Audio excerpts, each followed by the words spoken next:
હાલ ભારતમાં બધે જ વર્ષાનો કહેર જોવા મળી રહ્યો છે।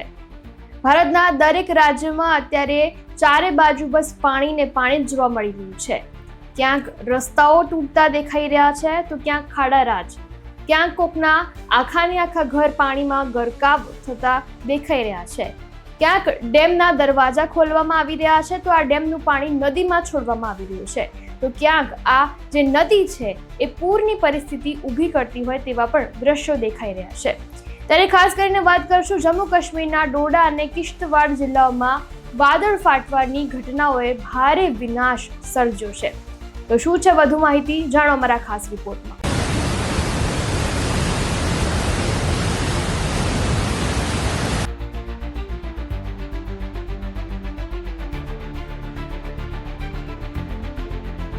अलर्ट चल रहा है। सभी लोगों से हम अपील कर रहे हैं कि अननेसेसरी नदी नालों के आसपास ना जाएं और जो एडवाइजरी दी जा रही है एडमिनिस्ट्रेशन की तरफ से उसको फॉलो करें। यहाँ का हालात इस टाइम बहुत नाजुक बना हुआ है, बहुत जलस्तर बढ़ चुका है, हर नदी नाले उफान पर चल रहा है।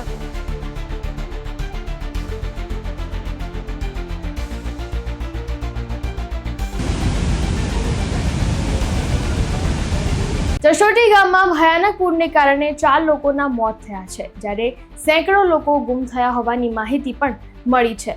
ડોડામાં અનેક ઘરો ધ્વસ્ત થયા અને કિશ્તવડ નેશનલ હાઈવે પણ બંધ થયો છે।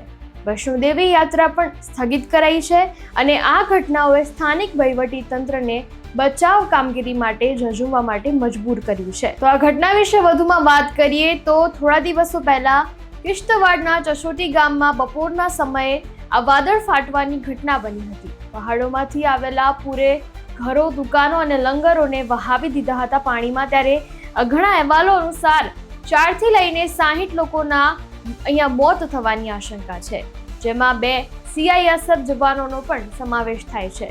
ડોડાના થાથરી, ગાંધોહ અને ભાલેસા વિસ્તારોમાં પણ વાદળ ફાટવાથી 10 થી વધુ ઘરો ધરાશાયી થયા અને કલ્લાઈ નદીમાં પાણીનું સ્તર વધવાથી રહેણાંક વિસ્તારોમાં પૂર ઘૂસી ગયું હતું। તો જ્યારે આ બધું થઈ રહ્યું હતું ત્યારે NDRF અને SDRF પોલીસ અને સ્થાનિક લોકો દ્વારા બચાવ કામગીરી પણ કરવામાં આવી અને તે લોકો દ્વારા બચાવ કાર્ય ઝડપથી ચાલી રહ્યું છે।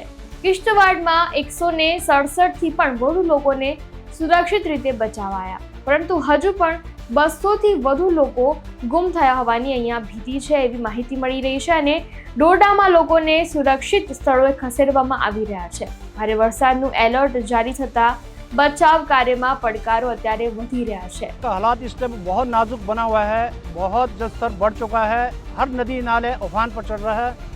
अब लोगों को जो है रात को नींद भी नहीं है, दिन के चैन भी नहीं है। लोग जो है रात को जो है पूरे जाग के अपना समय बता रहे हैं। अभी कहीं जो है कभी भी नाला कोई भी जो है खतरे से निशान ऊपर चल रहा है।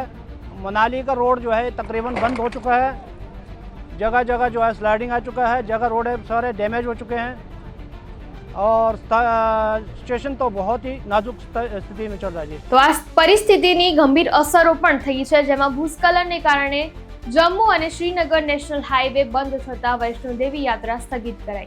કઠુઆમાં પણ વાદળ ફાટવાથી 4 લોકોના મોત થયા છે એવી માહિતી મળી છે, જ્યારે વડાપ્રધાન નરેન્દ્ર મોદી અને ગૃહમંત્રી અમિત શાહે આ ઉપર શોક પણ વ્યક્ત કરીને સંપૂर्ण સહાયની ખાતરી આપી હતી।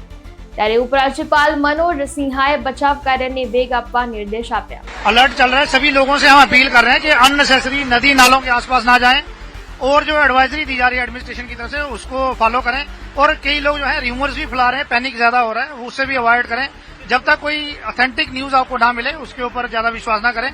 તો જમ્મુ કાશ્મીરમાં વાદળ ફાટવાની આ ઘટનાઓએ સ્થાનિક જનજીવનને હચમચાવી દીધું છે। બચાવ કામગીરી અત્યારે ચાલુ છે, પરંતુ ભારે વરસાદની ચેતવણીએ પરિસ્થિતિને વધુ જટિલ બનાવી છે।